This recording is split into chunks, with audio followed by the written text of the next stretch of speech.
अऊज़ु बिल्लाहि मिनश शैतानिर रजीम। बिस्मिल्लाहिर रहमानिर रहीम।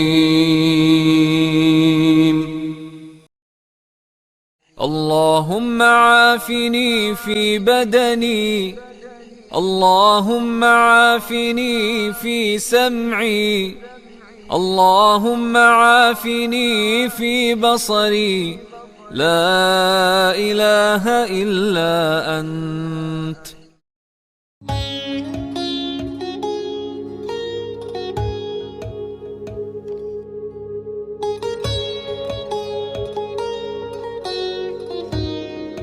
Stars of PID के इस एपिसोड में फ़हद असद की जानिब से अस्सलाम वालेकुम, आदाब and very good evening. Being a Pakistani is enough reason for me to be proud of it, और यकीनन आपका भी यही जज्बा होगा। नाज़रीन, जो हज़रात खुदा न खास्ता कोरोना वायरस से एक्सपोज हो जाते हैं, उनको अपनी सेहत के लिए भी और सबसे इम्पॉर्टेंटली औरों की सेहत के लिए भी अपने आप को क्वारंटीन करना पड़ता है या आइसोलेशन में ले जाना पड़ता है, क्योंकि ये कॉन्टेजियस डिजीज़ है, यानी एक से दूसरे और दूसरे से तीसरे को फैलने का ख़तरा होता है। तो गवर्नमेंट, WHO और जितने भी कंसर्न अथॉरिटीज़ हैं उनकी तरफ से, और मेडिकल जो हमारा इदारे हैं उनकी तरफ से ये सख्ती से इस चीज़ को तंबीह किया जाता है कि अगर कोई बंदा इस चीज़ के लिए एक्सपोज हो गया है तो वो अपने आप को आइसोलेशन में ले जाए, ताकि वो ख़ुद भी इस अरसे में सेहतमंद हो और ये डिज़ीज़ आगे किसी को ना लग सके। अपने आप को बीमारी की सूरत में सेल्फ़ आइसोलेट करना और यानी अकेले इस जंग को लड़ना एक बड़ा मुश्किल और कठिन मरहला है, मगर दूसरों की सेहत और दूसरों की जान महफूज रहे इसलिए ये अमल करना पड़ता है। और मैं समझता हूँ कि ऐसे तमाम हज़रात जो अपने आप को सेल्फ़ आइसोलेशन में लेकर जाते हैं, क्वारंटीन करते हैं, वो एक बहुत बड़ी फ़लाही खिदमत कर रहे हैं।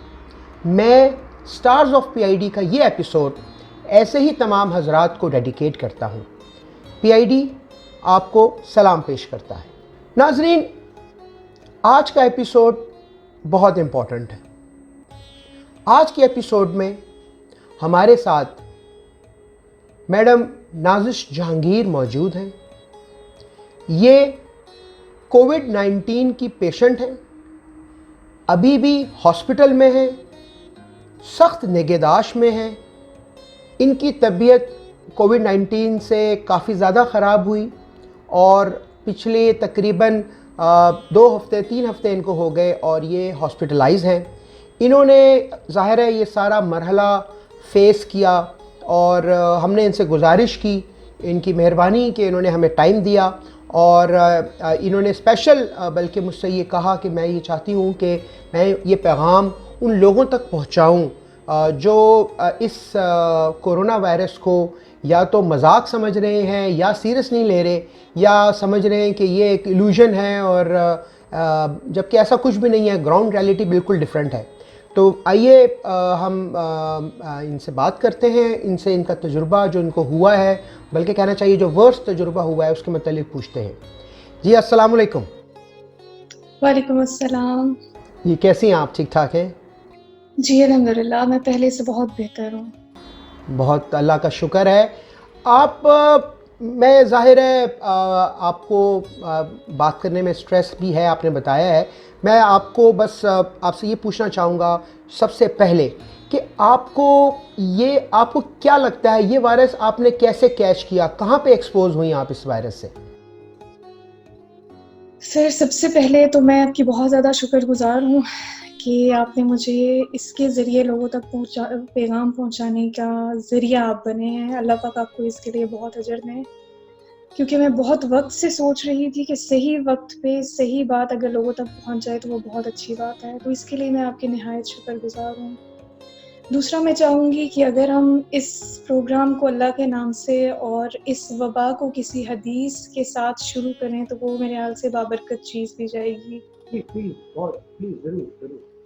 इब्ने माजा की एक हदीस है, ये स्पेशली उन लोगों के लिए है जो समझते हैं कि ये कोई वबाई मर्ज़ है ही नहीं, या कोई वबा होती ही नहीं है, या कोई इस तरह के जो ईमान वाले लोग हैं, उनके लिए ये है, जो मुसलमान हैं और जो ईमान रखते हैं, उनके लिए इब्ने माजा की हदीस नंबर है 4019।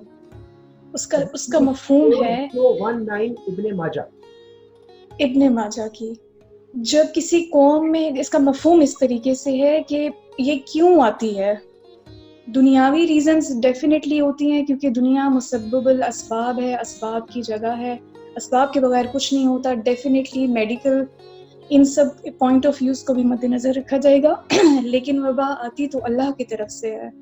तो वो क्यों आती है कि जब किसी कौम में खुली बेहयाई फैल जाती है, और वो इतनी ज़्यादा फैल जाती है कि वो खुलेआम और सरेआम की जाती है, तो अल्लाह पाक उस कौम पर ऐसी बीमारी मुसल्लत करते हैं जो पिछली कौमों पर नहीं आई होती।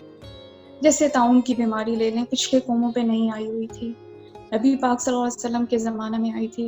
इसी तरीके से बीच में आप और बीमारियाँ ले लें, चिकन पॉक्स ले लें, एड्स ले लें, अब ये वाली बीमारी ले लें, कोविड ले लें। इससे पहले ये जो पिछले जो ज़माने गुज़रे हैं, इस ज़माने में किसी पर भी ये बीमारी नहीं आई है।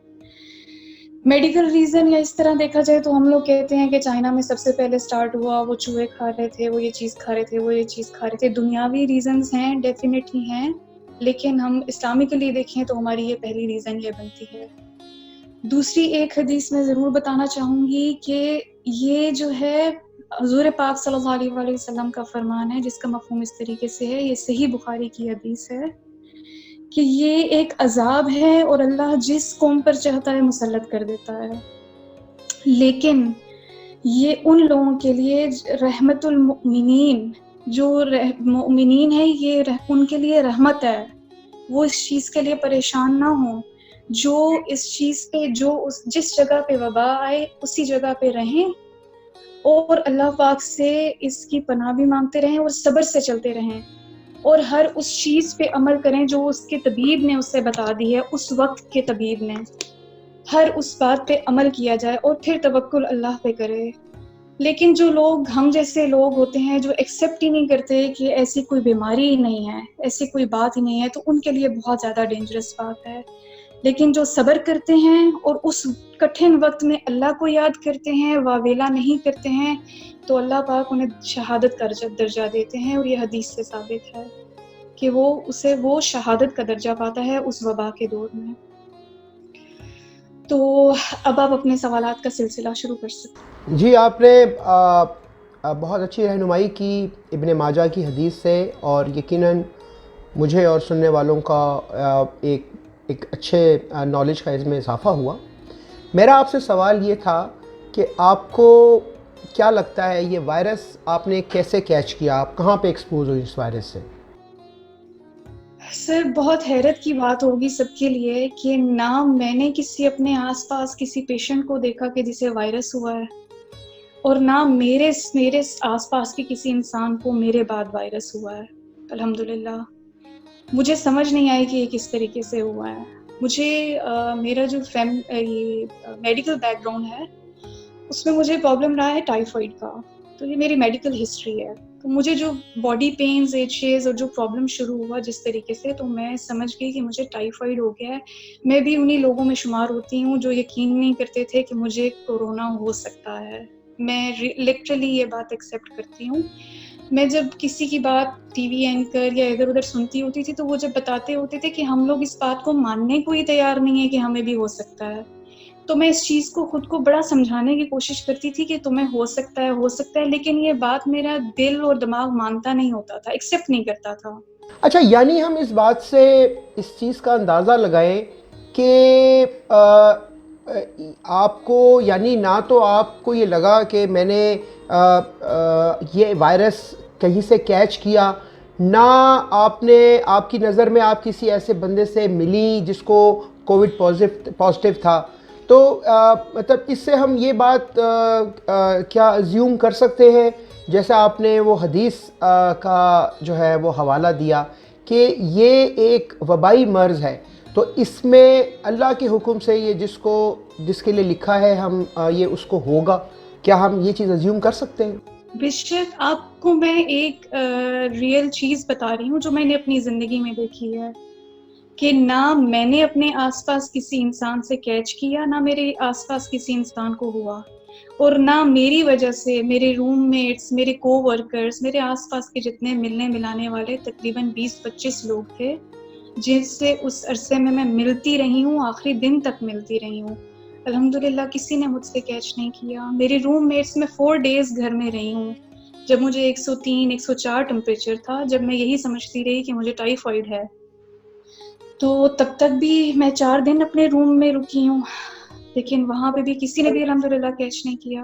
अच्छा ये बताइए, आपने टेस्ट के लिए आपको खुद से ख्याल आया कि मैं इसका टेस्ट करवा लूं, या आप पहले किसी डॉक्टर के पास गई और उन्होंने कहा आपसे कि ये आप इसका टेस्ट करवाएं?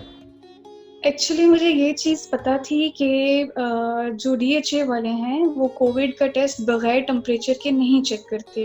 तो मैंने फर्स्ट गो में जो था, पहले अपना कोविड का ब्लड दिया, कोविड का सैंपल दिया था, स्वैब सैंपल देते हैं, वो जाके दिया था। उसके बाद मैंने नॉर्मल क्लिनिक में अपने इंश्योरेंस के हिसाब से फिर टाइफाइड का टेस्ट दिया। अच्छा ये बताइए कि आप कोविड का टेस्ट देने के लिए कहाँ पे गई थी, कहाँ पे आपका टेस्ट हुआ था? अल खवानीज। अल ख्वानिज हॉस्पिटल में। और आपने उसकी कोई पेमेंट वगैरह भी की थी वहाँ पे? नहीं, वहाँ पे कोई उन्होंने पेमेंट नहीं ली थी।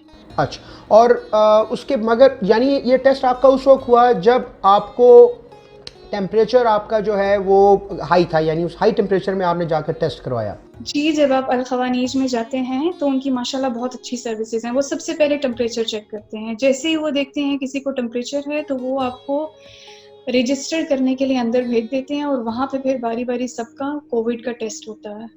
अच्छा, ये बताइए कि जब आप स्वैब टेस्ट का जो मरहला था, जब आपका टेस्ट हुआ, तो हमें ये बताइए कि वो मरहला तकलीफ दे था जो टेस्ट देने का आपका मरहला था, यानी जब आपका सैंपल लिया गया? जी, ये बहुत ज़्यादा तकलीफ से मरहला होता है।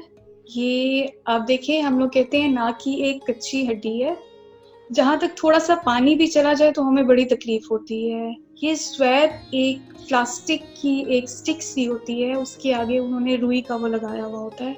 वो हमारे नाक के एंड तक, यहाँ तक लेके जाते हैं। पहले एक नॉस्ट्रिल में लेके जाते हैं, फिर दूसरी नॉस्ट्रिल में ले जाके चेक करते हैं। अच्छा, आपका जब आपने अपना स्वैब टेस्ट दिया, तो क्या आपको फ़ौरन इसका रिज़ल्ट आ गया या आपने कुछ इसके लिए वेट किया? इसके लिए मुझे 4 दिन वेट भी इस तरीके से करना पड़ा कि 5th डे मैं खुद गई थी, क्योंकि 4th की नाइट को मेरा साँस उखड़ गया था। मैं टाइफाइड का मेरा इलाज शुरू हो गया था, लेकिन क्योंकि वहाँ पे मेरा टेम्परेचर कंट्रोल नहीं हो रहा था, मुझे ड्रिप्स भी लग रही थी, मुझे इंजेक्शंस भी लग रहे थे, लेकिन मेरा टेम्परेचर 104 तक चला गया था। तो मुझे क्लिनिक वालों ने एक नेक्स्ट हॉस्पिटल रेफ़र कर दिया था कि आप सेकंड ओपिनियन जाके लें, जब तक आपकी कोविड की रिपोर्ट आती है, आप देखें आया क्या बड़ी रीज़न है जिसकी वज़ह से कंट्रोल नहीं हो रहा। तो जब मैं रेफर्ड हॉस्पिटल में चली गई थी, तो उसी रात मेरी सांस खराब हो गई थी। वहाँ पे उन्होंने मेरी एक्स-रे लेने की कोशिश की, तो कोविड पेशेंट का जब सांस उखड़ता है, तो आपको पता होगा, जब एक्स-रे लेते हैं तो वो कहते हैं डीप ब्रीथ लें।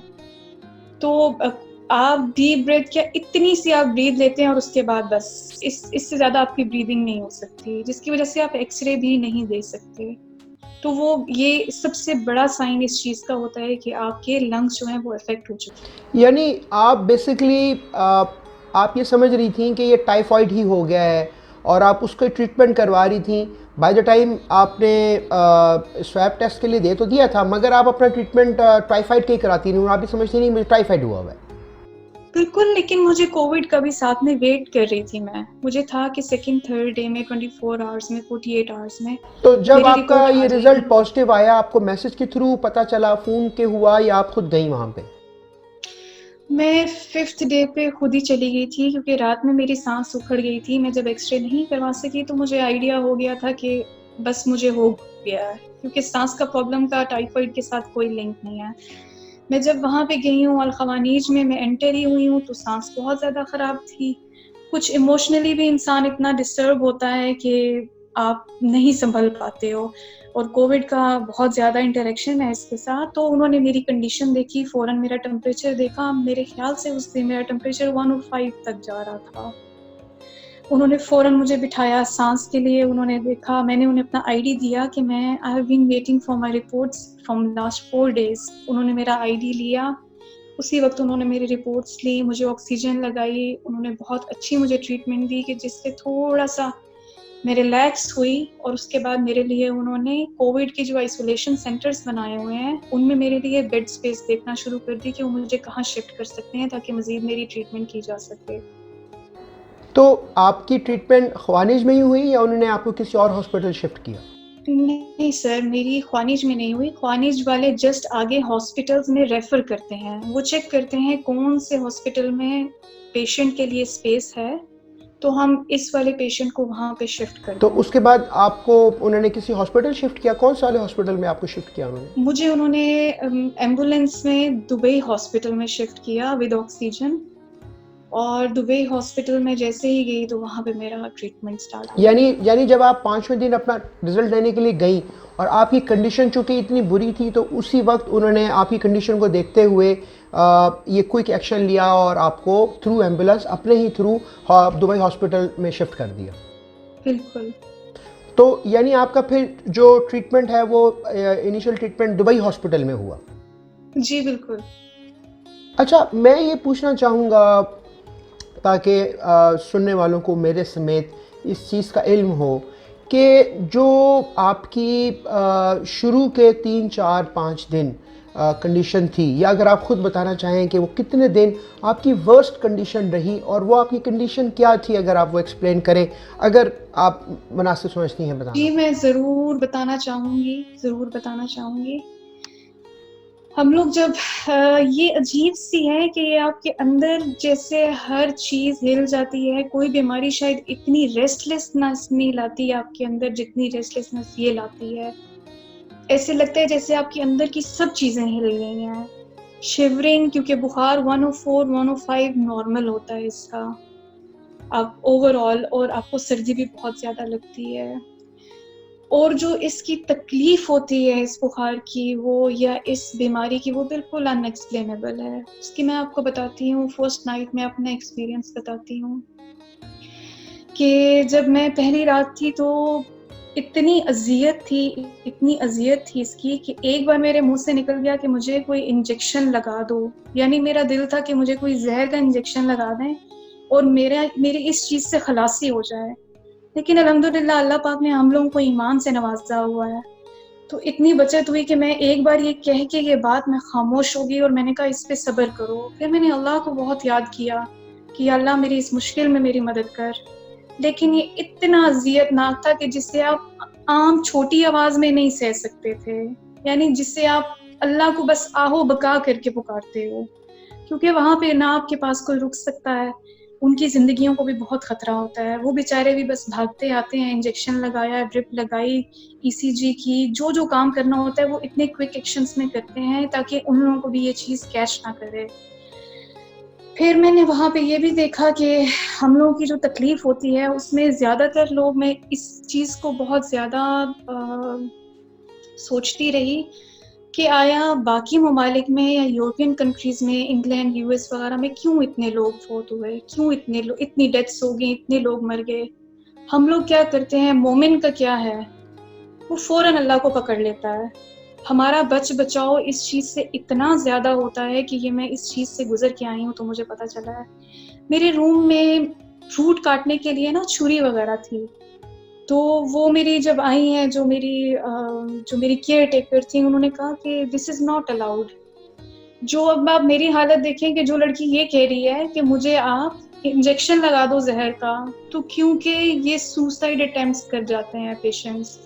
ये इतनी अज़ियतनाक चीज़ होती है। बात वही है कि जिसको अल्लाह पाक सब्र दे दें, जिसको सब्र आ जाए और वो सब्र से इस चीज़ को सह जाए, तो फिर इंशाल्लाह बेशक इसमें कोई शक नहीं है कि मोमिन को एक कांटा चुभने से, मोमिन का एक बुखार हो जाने से और मोमिन इतनी अज़ियत से गुज़र जाए, तो अल्लाह पाक ज़रूर उसकी बख्शिश फरमाते हैं। लेकिन गैर मुस्लिमों बेचारों के पास ऐसा कुछ होता नहीं है।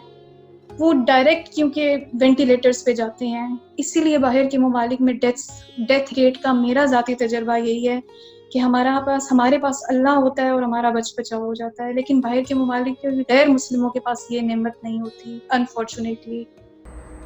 अच्छा, मुझे ये बताएं मैडम कि जो आपने एक तो बेचैनी की कंडीशन अपनी बताई, एक आपने टेम्परेचर बताया, तो इसमें हमने ये सुना है बॉडी पेन और हेडेक वगैरह जो है ये भी एक नॉर्मल इसका सिम्टम है, तो अगर आप स्पेसिफिकली इस मुतालिक बताएं।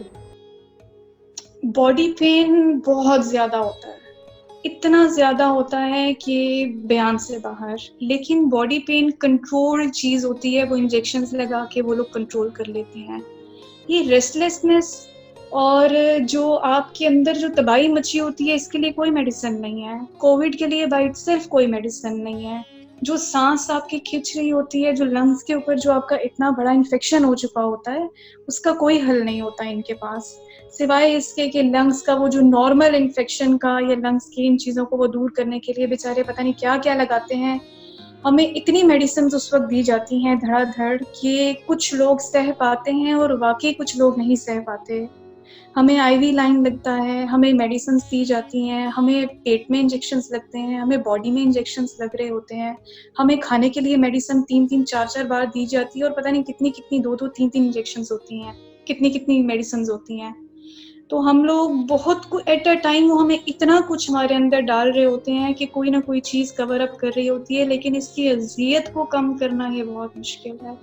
वो जो तकलीफ आपने सहनी होती है वो इन मेडिसिन से कम नहीं हो सकती। अच्छा मैडम, शॉर्टनेस ऑफ ब्रेथ क्या आपको ये भी फेस करना पड़ा, और उस वक्त क्या कंडीशन थी? क्या आपको ऑक्सीजन लगा या आप डॉक्टर्स ने आपको कैसे ट्रीट किया उसके हवाले से?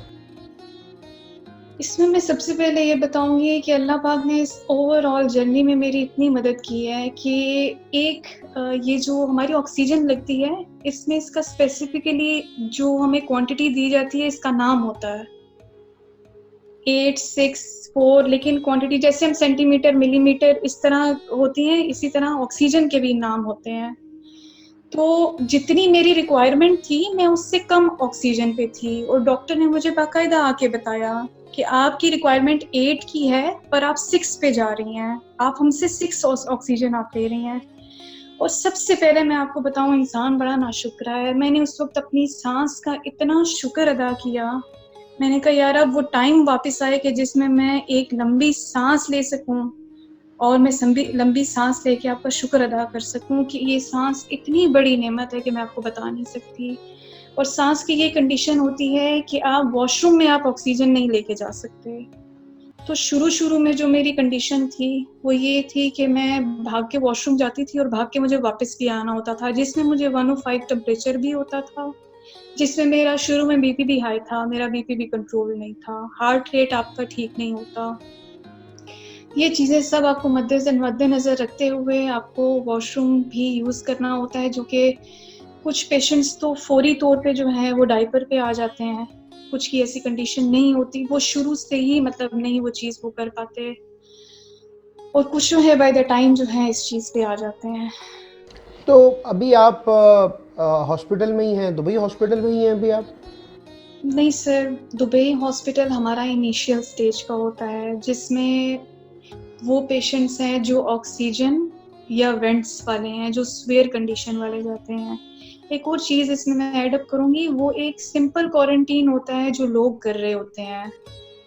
किसी को नॉर्मल बुखार हो गया, नज़ला ज़ुकाम बुखार हो गया और हल्का फुल्का वो क्वारंटीन कर रहा है, जिसे कैल्शियम लेने से या सना मक्खी लेने से या इन चीज़ों के लेने से आराम आ जाता है। स्टीम लें, गर्म पानी पिएं। लेकिन हम जैसे लोग जो एक्सट्रीम एंड पे चले जाते हैं ना, उनके लिए ये टोटके भी इफेक्टिव नहीं रहते। सना मक्खी को मैं डिनाई नहीं कर सकती क्योंकि वो 3 टाइम्स अ डे मुझे किसी ने बताई थी। मैंने 1.5 डे ली जिससे मेरा बुखार टूट गया था।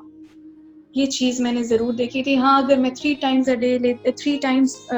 डेज़ लेती तो शायद उसका कुछ इफ़ेक्ट कुछ और होता। लेकिन ये ज़रूर हुआ था कि जो मेरा 6, 8, 10 दिन का बुखार था, जो बिल्कुल टूट ही नहीं रहा था, उससे मेरा फर्स्ट टाइम बुखार जो था वो 1.5 दिन बाद टूट गया था। तो ये जो चीज़ें, अब जैसे कैल्शियम की टैबलेट्स मेरी फ्रेंड्स ने रूम में से भेज दी कि ये ले लेना, तो वहाँ मैंने डॉक्टर से कहा ये लूँ, उसने कहा we do not recommend this. तो ये आहिस्ता-आहिस्ता जब मैंने सारी चीज़ों को मिलाया, रियलाइज़ किया कि हम लोग जिस एक्सट्रीम पोज़ीशन पे होते हैं, उसमें ये नींबू का पानी जिस तरह बताते हैं, कैल्शियम की टैबलेट ले लो, स्टीम ले लो, गर्म पानी ले लो, हम उन सब चीज़ों को क्रॉस कर चुके होते हैं। उस वक़्त हमें सिर्फ़ सर्वाइव करना होता है किसी तरह से भी। यानी जो लोग खुदा न खास्ता इस वायरस से एक्सपोज हो जाते हैं मगर उनकी वर्स कंडीशन नहीं होती, उनको ये चीज़ें सूट कर सकती हैं, मगर आप जैसे पेशेंट्स जो वर्स कंडीशन में चले जाते हैं उनको हर सूरत में मेडिकल ट्रीटमेंट ही, और वो भी सिवियर किस्म का मेडिकल ट्रीटमेंट ही चाहिए होता है। बिल्कुल ऐसा ही है, उसके बगैर आपकी खलासी नहीं है। और स्पेशली आप घर में रहते हुए ऑक्सीजन कैसे आप अपने लिए वो कर सकते हैं अरेंज। अच्छा मैडम, आप अभी भी आप दुबई हॉस्पिटल में ही हैं, क्योंकि पीछे मॉनिटर्स वगैरह नज़र आ रहे हैं, या उन्होंने किसी और जगह आपको शिफ्ट कर दिया? नहीं सर, मैं अब क्योंकि पहले बहुत ज़्यादा मेरी सीवियर कंडीशन थी, वहाँ से उन्होंने मुझे आगे शिफ्ट कर दी है। ये आप समझें कि मीडियम पेशेंट्स के लिए जो खुदा ना खास्ता अगर रिवर्स कर जाएँ या कुछ उनका कुछ इस तरह का प्रॉब्लम हो, तो यहाँ पे भी ट्रीटमेंट वैसी ही है। लेकिन वो आप समझें कि वो ज़्यादा इंटेंस सिचुएशन थी जहाँ पे भेजा गया था। अब मैं थोड़ा सेकंड स्टेज पे हूँ कि चलें डॉक्टर्स आ जाते हैं, देख लेते हैं, पता कर लेते हैं। बीपी वगैरह, शुगर वगैरह, आपका हर चीज़ नॉर्मल चेकअप किया जाता है। ज़ाहिर है अब मैं उस स्टेज से निकल आई हूँ अल्हम्दुलिल्लाह, तो ये दूसरा हॉस्पिटल है। अल्हम्दुलिल्लाह, अल्लाह पाक का शुक्र है आप इस स्टेज पे आ गई। मैं अभी आपकी कंडीशन अगर पूछना चाहूँ कि अभी आपकी जो है सांस, शॉर्टनेस ऑफ ब्रेथ है, बॉडी पेन है, टेम्परेचर है, ऊपर नीचे होता रहता है या क्या, अगर उस मुतालिक बताएं आप। सर ये बड़ी अजीब सी बीमारी है, शायद ना किसी ने सुनी होगी और ना देखी होगी, ना हमारे इस तरह के इल्म में ऐसी कोई बात आई है कि ये आपके इमोशन से बड़ी इंटरलिंक्ड है। मैं जैसे ही अगर टेंशन या स्ट्रेस लूँगी, मेरे फ़ौरन वो जर्म्स एक्टिव होते हैं और मेरी बॉडी को हिट करना शुरू कर देते हैं। ये दोनों चीज़ें पैरेलल चलती हैं। आप कैंसर पेशेंट्स को देखें, आप किसी भी बीमारी के पेशेंट को देखें, उसको कभी भी उसकी टेंशन यूँ हिट नहीं करेगी कि उसका कैंसर बढ़ गया या उसके जर्म्स बढ़ गए या उसका कुछ इस तरह का बढ़ गया, बल्कि वो वाला पेशेंट शायद 1 घंटा टेंशन लेगा, दूसरे आवर में वो ठीक होगा, वो टेंशन इतनी लंबी नहीं लेता। लेकिन कोरोना के पेशेंट का ये है कि उसे टेंशन भी होती है, जो कि उसने डेलिबरेटली कंट्रोल करनी होती है, और जितनी वो टेंशन लेगा, उतना ही ज़्यादा कोरोना हिट करेगा और उतना ही वो आपकी बॉडी को अफ़ेक्ट करेगा और वो उतना ही आपके लिए पेनफुल होगा। यानी अभी भी आप, इस बात से मैं ये समझूँ कि अगर अभी भी आपको अगर किसी बात की कोई टेंशन हो तो आपकी वही कंडीशन हो जाती है, उतनी ही सिवियर हो जाती है, या आपको फील होता है कि मतलब बुखार वगैरह? सर मैं 1-2 दिन पहले तक इस सिचुएशन में थी, लेकिन उससे मैं अब अल्हम्दुलिल्लाह फ़ील करती हूँ कि मैं निकल आई हूँ। अब मैं उस स्टेज पे नहीं रही कि जो है कि अगर मैं टेंस होंगी तो मेरा फ़ौरन जो है मेरी बॉडी पे इफ़ेक्ट होने लग जाएगा। 1-2 दिन पहले ही इस सिचुएशन से मैं निकल आई हूँ और आई फ़ील लाइक इंशाल्लाह अब दोबारा ऐसी चीज़ नहीं होगी कि मेरी बॉडी पे इस तरीके का इम्पैक्ट आए। इंशाल्लाह। शायद अब मैं काफ़ी ज़्यादा रिकवर कर चुकी हूँ इस वज़ह से इंशाल्लाह। इंशाल्लाह। इस सारे मरहले में आपने हॉस्पिटल्स में जो अमला है, चाहे वो आपने ख्वानिज हॉस्पिटल बताया, उसके बाद दुबई हॉस्पिटल, और अभी आप इस हॉस्पिटल, प्राइवेट हॉस्पिटल में हैं, इन तीनों, इस हॉस्पिटल का क्या नाम है? तुम्बे हॉस्पिटल अन्नादा। तुम्बे हॉस्पिटल अलनादा। तो ये तीनों हॉस्पिटल्स हैं, इसमें अमले का आपके साथ ट्रीटमेंट और ये सारा मरहला कि एक तरीके से आपको अल्लाह पाक ने दोबारा ज़िंदगी दी और ये लोग आपको इसमें हेल्प करते रहे, मदद करते रहे, इनके आपने रवैये को और इनकी ट्रीटमेंट को कैसा देखा? सर कमी पेशी हर जगह पे होती है, लेकिन मैं अगर ओवरऑल देखूं तो जो मैनेजमेंट, जो चीज़ें गवर्नमेंट ने हम जैसे लोगों को यहाँ पे प्रोवाइड की है, उसके लिए अल्फाज नहीं है मेरे पास। मैं एक पाकिस्तानी हूँ, मैं सोचती हूँ या अल्लाह, और मैं इतना शुक्र अदा करती हूँ कि मैं इस मौके में मैं पाकिस्तान में नहीं हूँ। जैसे मैं पाकिस्तान के हालात देखती हूँ, जैसे जो पेशेंट्स के साथ जो ट्रीट किया जा रहा है, पर्सनली मैं आपको बताऊं, मैं तकरीबन मुझे 3 साल हो गए हैं मैं दुबई में हूँ। मुझे कभी दुबई इतना अपील नहीं किया, ना ही मुझे लगा कि दुबई के जो हैं हमारे जो गवर्नमेंट है वो कोई बहुत एक्स्ट्राऑर्डिनरी कर रही है। लेकिन इस पूरे सिनेरियो में मैं सोचती हूँ कि वो हर पेशेंट की इतनी दुआ ले रहे हैं कि ये मैं बता नहीं सकती कि इनकी क्या इन लोगों की वर्किंग है। इनके जो डॉक्टर्स हैं 10-10 दिन के लिए आते हैं और फिर 1-1 महीने के लिए सब जाते हैं। ऑलमोस्ट हर डॉक्टर को यहाँ पे हमारे हमसे जो हमारा इलाज कर रहे हैं उन्हें कोरोना होता है, कोविड। वो कैच करते हैं, वो 1 मंथ का रेस्ट करते हैं, फिर वापस अपनी ड्यूटीज पे आते हैं। यानी आप ये मैंने बता एक रही हैं कि ये जो मेडिकल स्टाफ है ये चूँकि मरीज़ों से बहुत ज़्यादा इंटरलिंक करता है तो इंटरेक्ट करता है तो इनको भी वायरस एक्सपोज हो जाता है। बिल्कुल, और ये मुझे डॉक्टर ने खुद बताया कि हमारे ड्यूटी ही टोटल 10 डेज की है। और मैं देखती हूँ हर दिन नया डॉक्टर होता था। ये नहीं कि आपके पास एक अटेंडेंट आ रहा है तो वही है, नहीं। एक दिन में 3 अटेंडेंट्स आते थे डिफरेंट टाइमिंग्स में, और नेक्स्ट डे वो नहीं होते थे। तो मुझे डॉक्टर ने बताया था, आते जाते जाहिर है उनके दिल भी इतने होते होंगे, जिस तरीके से देखा जाए तो वो लोग भी फंस चुके हैं। अब वो लोग अपनी फैमिलीज को नहीं मिल सकते क्योंकि वो लोग कोविड कैच कर चुके हैं। तो वो उन्होंने मुझे आके बताया था कि हम लोग, कोई आके कहती थी कि मैं अभी कल उठ के आई हूँ और आज दोबारा ड्यूटी पे आ गई हूँ। कोई आके बताती होती थी कि हम 10 दिन की ड्यूटी के बाद हर डॉक्टर को है 1-1 महीने के लिए क्वारंटीन में भेज दिया जाता है और हम इसी फेज से गुजर के जाते हैं।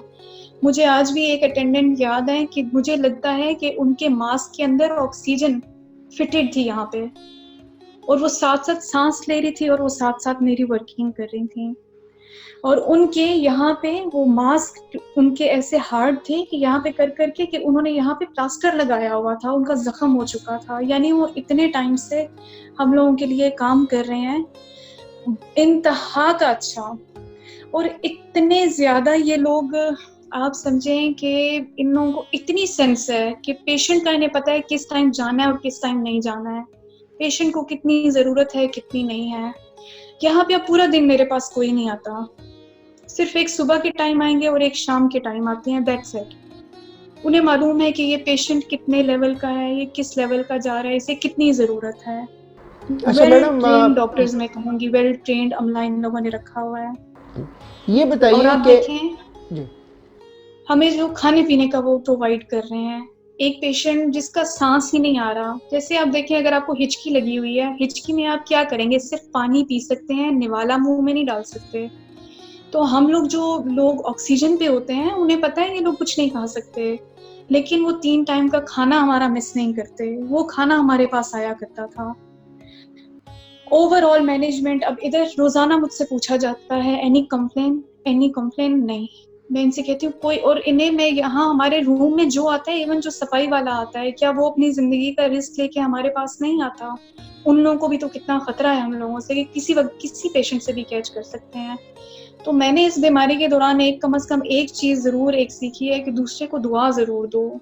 हम लोग इन लोगों को सिर्फ छोटी छोटी दुआएं दे देते हैं तो ये इतना खुश हो जाते हैं, देखा जाए तो ये हमारे लिए काम कर रहे हैं, कोई दिल से कर रहा है कोई मजबूरी से कर रहा है, लेकिन कर तो हमारे लिए रहे हैं। तो इन लोगों का भी कितना मोराल अप होता होगा कि हम पेशेंट्स जब इन्हें दुआएं देते होंगे। इसी तरह मैं यहाँ की गवर्नमेंट को उठते बैठते और मेरी तरह हर पेशेंट जो मौत को करीब से देख के जब मुड़ के आता है तो वो इस आराम आसाइश वाले इलाज पे दुआएं ही देगा। और यकीन करें मेरी दुआ निकलती है कि दुबई फ्लरिश करे इनके किंग्स के लिए। इन लोगों ने हम लोगों के लिए जितना अच्छा इलाज का इंतजाम किया है, हम पेशेंट्स जो हम लोग इतने ज्यादा बीमार हुए हैं, हम सब, मैं और मेरे अलावा भी मैंने देखा है, दुआएं देते हुए निकलते हैं इन सबको। अच्छा, ये जो मेडिसिन आपने यूज़ की, क्या आप मुझे ज़रा बस क्विकली बताइएगा, वन लाइनर, क्या आपको बताया गया कि ये मेडिसिन आपको दी जा रही हैं या वो आपके नॉलेज में नहीं है? सर हमें किसी मेडिसिन का पता नहीं होता, हमें ऑल द टाइम मेडिसिन्स, मैंने आपको पहले भी बताया है, आईवी लाइन, इंजेक्शंस, बॉडी में 2-3 पार्ट्स में हमें इंजेक्शंस लगते होते थे और ड्रिप्स में डाले जाते थे, ये इतना कुछ देते होते थे कि इसके आफ्टर इफेक्ट्स मैं आपको बताऊं, ये इतने गर्म होते थे कि कितने दिनों तक हमारे नाक मुंह कान इन जगहों से खून के आसार आते रहते हैं। ये इतनी गर्म मेडिसिन सिर्फ पेशेंट को कोविड से बचाने के लिए कि ये एक्सपायर ना हो जाए, इसके फेफड़े एक्सपायर ना हो जाएं, ये बिल्कुल किसी काबिल ना रहे, ये वेंट्स पे ना चला जाए। जो वेंट्स पे मैं सोचती हूँ मैंने इतनी अजियत उठाई है, तो वेंट्स पे जाने वाला नहीं मुड़ के आते तो उनका बनता है कि वो मुड़ के नहीं आते, क्योंकि ये बर्दाश्त नहीं हो पाता। ये बहुत ज़्यादा तकलीफ दे होता है। अच्छा, ये जो आपका इतना सारा ट्रीटमेंट हुआ, ये तीसरा हॉस्पिटल है। पहले आपने खवानिज बताया, फिर दुबई हॉस्पिटल और अब ये तुम्बे हॉस्पिटल। तो ये आपका पेड सारा ट्रीटमेंट हुआ, आपके इंश्योरेंस में कवर हुआ या क्या? सर ना ही ये पेड हुआ है और ना ही ये इंश्योरेंस पे हुआ है, ये बिल्कुल अनपेड हुआ है। और इवन के जो हमारी कन्वेंस है, सिर्फ एक मैं रजिस्टर हुई हूँ DHA में, दैट्स इट। उसकी रजिस्ट्रेशन मेरे ओवरऑल सारे हॉस्पिटल्स में चल रही है। उन्होंने ही मुझे एम्बुलेंस में भेजा दुबई हॉस्पिटल ने ही मेरी कन्वेंस अरेंज की और मुझे तुम्बे हॉस्पिटल भेजा। यानी कन्वेंस भी उनकी है, इलाज भी उनका है, हॉस्पिटल्स भी उनके हैं, आइसोलेशन वाले रूम्स भी उनके हैं, हर चीज़ उन्हीं की तरफ से है। ये जो आप कह रही है मैं DHA में रजिस्टर हुई थी, यानी जब आपने टेस्ट के लिए आप गई थी, उसकी बात कर रही हैं आप? जी सर, जब आप अपना कोविड का टेस्ट करा लेते हैं तो आप DHA में रजिस्टर हो जाते हैं। अगर आप पॉजिटिव हैं, आप परमानेंटली रजिस्टर हो जाते हैं।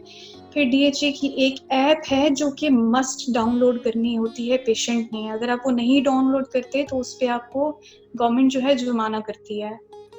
तो उस ऐप पे ही आपकी रिपोर्ट्स भी उसी पे ही आती हैं। आपकी जो नेक्स्ट ट्रीटमेंट वगैरह का जो प्लान्स होते हैं, या आपको मज़ीद चेकअप्स वगैरह का होता है, क्लिनिक्स का होता है, वो उसी के ऊपर आता है। सब चीज़ें आपको उसी पे अपग्रेड की जाती हैं। आपके नंबर पे DHA की तरफ से मैसेजेस आ जाते हैं।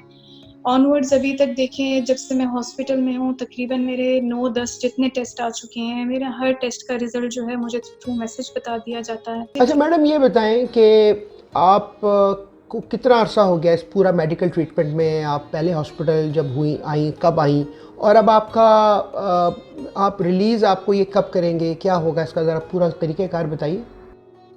सर 10 मई को मैंने अपना टेस्ट जब दिया था DHA में, मैं उसी वक्त रजिस्टर हो गई थी। और क्योंकि मैं कोविड पॉजिटिव थी, इस वजह से मैं वहाँ पे परमानेंटली रजिस्टर हो चुकी थी। उसके बाद 15 को मैं दुबई हॉस्पिटल में थी और 19 को मुझे नेक्स्ट तुम्बे हॉस्पिटल में जो था वहाँ पे भेज दिया गया था। अभी मुझे यहाँ पे तकरीबन 20 डेज़ ऑलमोस्ट हो चुके हैं, 22 डेज़ हो चुके हैं। और उसके बाद अब जो है ऑनवर्ड्स देखें, अभी मैं असल में गवर्नमेंट के 3 प्रोटोकॉल्स हैं। पहला प्रोटोकॉल ये है कि आपकी फिजिकल हेल्थ कैसी है, लाइक आपका चलना फिरना और ये सब चीज़ें आपको फिजिकली कोई प्रॉब्लम तो नहीं है, आप बिल्कुल ठीक हैं। सेकंड प्रोटोकॉल ये है कि आपके ब्लड टेस्ट, आपके एक्सरेज ठीक होने चाहिए। थर्ड प्रोटोकॉल ये है कि 2 कंसेक्यूटिव टेस्ट आपके नेगेटिव होने चाहिए। अगर आपका एक पॉजिटिव एक नेगेटिव आता है तो ये पॉजिटिव ही कंसिडर किया जाएगा, लेकिन आपके लास्ट 2 टेस्ट जो हैं वो मस्ट नेगेटिव होने चाहिए, जिसकी बेसिस पे अगर ये 3 प्रोटोकॉल्स आपके पूरे होते हैं, आपके ब्लड में कोई इन्फेक्शन नहीं है, आपके एक्सरेज क्लियर हैं, आप फिजिकली बिल्कुल ठीक हैं, असाइड फ्रॉम वीकनेस इस चीज़ में नहीं आती, वो आपकी आहिस्ता आहिस्ता ही ओवरकम होती है और आपको कोई प्रॉब्लम नहीं है। और थर्ड प्रोटोकॉल कि आपका 2 कंसेक्यूटिव टेस्ट जैसे ही आपके नेगेटिव आएंगे, आपको तीसरी जगह भेज दिया जाएगा, जहाँ पे आपको कुछ मज़ीद अरसे के लिए क्वारंटीन किया जाएगा। वो मेरा थर्ड स्टेप होगा। यानी अभी आपका थर्ड स्टेप बैलेंस है, और अभी आपके टेस्ट जो हैं वो हुए हैं दोबारा, या अभी उसकी क्या सिचुएशन है? मेरे जो एक्सरेज और ब्लड टेस्ट हैं वो अल्हम्दुलिल्लाह 2 प्रोटोकॉल्स मेरे गवर्नमेंट के बिल्कुल पूरे जा रहे हैं और काफ़ी टाइम से जा रहे हैं। सिर्फ मेरा जो थर्ड प्रोटोकॉल है, जिसमें कोविड का टेस्ट जो है वो नेगेटिव होना चाहिए, कोई जम ना हो तो वो ठीक होगा। लेकिन मेरा अभी तक अनफॉर्चुनेटली मेरा कोविड का टेस्ट पॉजिटिव आ रहा है। That's why I am still here.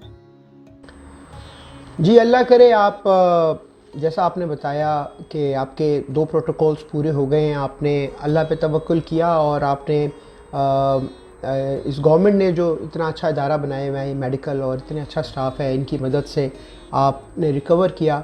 हम दुआ गो हैं कि अल्लाह ताला आपके दोनों टेस्ट भी कंटिन्यूसली नेगेटिव आएँ ताकि आप हॉस्पिटल से रिलीज़ हों इंशाअल्लाह। मैं ये चाहूँगा कि आपने बेहतरीन अपना तजुर्बा बताया और मैं समझता हूँ सुनने वालों के लिए ये लम्हा फ़िक्रिया है, मगर फिर भी अगर आप मैसेज देना चाहें उन पाकिस्तानी बहन भाइयों को जो स्पेशली पाकिस्तान में हैं और सोशल डिस्टेंसिंग की धज्जियाँ उड़ा रहे हैं, ना उनको इस चीज़ की परवाह है कि ये जानलेवा मर्ज़ है, ना उनको इस चीज़ की परवाह है कि वो घर अगर जाएं तो वो अपने बुज़ुर्गों के लिए, अपने बच्चों के लिए, अपने घर की लेडीज़ के लिए या किसी के लिए भी एक वायरस कैरियर बन सकते हैं, उनके लिए अगर आप कुछ प्लीज़ मैसेज देना चाहें तो। एक बात तो मैं ये कहूँगी कि सिर्फ ये पाकिस्तान के लिए बात नहीं है, यहाँ पे भी बहुत से लोग मास्क सिर्फ इसलिए पहन रहे हैं कि जो है उन्हें फ़ाइन हो जाएगा। वो वहाँ वाले लोग और यहाँ वाले लोग इस चीज़ को रियलाइज़ करें कि ये वाक़ई एक वबाई मर्ज़ है और ये किसी को भी लग सकती है और ये होना है, क्योंकि वबा जब आती है तो वो सबको घेरती है और इसकी इफ़ेक्ट फिर ओवरऑल सब होते हैं। कोई बच जाता है, कोई मर जाता है, कोई गाज़ी होता है, कोई शहीद होता है। और पाकिस्तानियों के अनफॉर्चुनेटली मैं बताऊँ उनका प्रॉब्लम उनके साथ ये हुआ है कि उन्हें मिसगाइड बहुत किया जा रहा है, उन्हें सही गाइडलाइन नहीं दी गई है। एक वीडियो आ जाती है, जी मेरा बंदा ऐसे ही उन्होंने मार दिया, ऐसे ही पेशेंट आ गया तो वो मर गया। वबाई मर्ज़ में याद रखिए जो भी हॉस्पिटल जाएगा वो वबा में ही घिरा होता है, ये डॉक्टर्स यही कहते हैं। अब जैसे मैं 4 दिन टाइफाइड में रही हूँ, अब मैं ये रोने लग जाऊँ कि नहीं मुझे तो इन्होंने लगा दिया, मैं तो टाइफाइड की मरीज़ा थी। नहीं, जो वबा के दिनों में जो भी हॉस्पिटल जाएगा वो इसी उससे जाएगा। पाकिस्तान में आप हालात देखें, हम लोगों को तो सेपरेट रूम्स मिले हुए हैं, वहाँ पे एक वार्ड के अंदर 6-6 पेशेंट्स हैं। एक भी पेशेंट वहाँ पे सांस लेता है और दूसरा अगर दिल के मरीज के लिए लेटा हुआ है, वो 110% उसे कैच करेगा। तो मेरी सबसे रिक्वेस्ट ये है कि ये बहुत अज़ियतनाक और बहुत तकलीफ दे बीमारी है, ये बहुत बहुत ज़्यादा मूज़ी मर्ज़ है, इसको समझें और ये वाक़ई में है। और अल्लाह पाक से बहुत ज़्यादा तौबा इस्तिग़फ़ार करें, अल्लाह की तरफ रुजू करें और सब्र से और बहुत अच्छे तरीके से एक दूसरे के साथ ताउन, अपनी ज़िंदगी बचाते हुए और दूसरों की ज़िंदगियाँ बचाते हुए, इससे पूरे तरीके से एहतियाती तदाबीर इख्तियार करें और ख़ुद भी बचें और दूसरों की ज़िंदगियों को भी तहफ़्फ़ुज़ दें।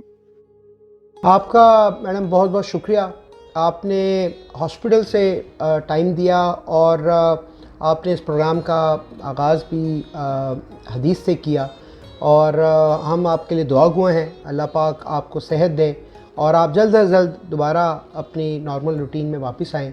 और मैं साथ साथ ये भी दुआ करूँगा कि जो आपने बातें की बताई उसका असर हो और हम लोग इस चीज़ की एहतियात करें। आपका बहुत बहुत शुक्रिया। Thank you very much, thanks to you. नाज़रीन, यकीनन आपको